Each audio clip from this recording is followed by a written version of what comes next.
അള്ളാന്റെ ഹബീബിനോട് ഖുർആൻ പറയാൻ പറഞ്ഞ വാക്കിതാണ്. ഖുൽ നബിയെ തങ്ങൾ പറയണേ, യാ അയ്യുഹന്നാസ്,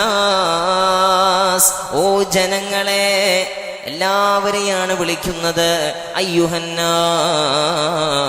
ഇന്നി റസൂലുള്ളാഹി ഇലൈക്കും ജമീഅ, ഞാൻ നിങ്ങളിലേക്ക് എല്ലാവരിലേക്കും അയക്കപ്പെട്ട റസൂലാണ്.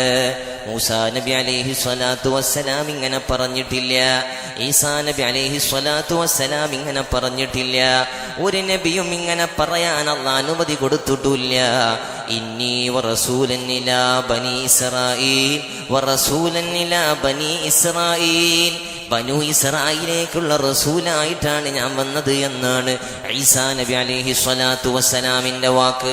ഇങ്ങനെ ഓരോ ഖൗമിലേക്ക്, നാട്ടിലേക്ക്, ജനതയിലേക്കൊക്കെ പ്രത്യേകമായി അയക്കപ്പെട്ടവരായിരുന്നു മുൻകാല നബിമാരെങ്കില് ലോകത്തിന് മുഴുവനുമായി അനുഗ്രഹമായി അള്ളാന്റെ ഹബീബിനെ അള്ളാഹു അയക്കുകയാണ്.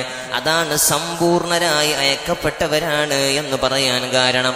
മൂന്നാമത്തത് അന്ത്യപ്രവാചകനായിട്ടാണ് അഷ്റഫുൽ ഖൽഖ് സ്വല്ലല്ലാഹു അലൈഹി വസല്ലമ തങ്ങളെ അള്ളാഹു വെക്കുന്നത്. ഒരു വലിയ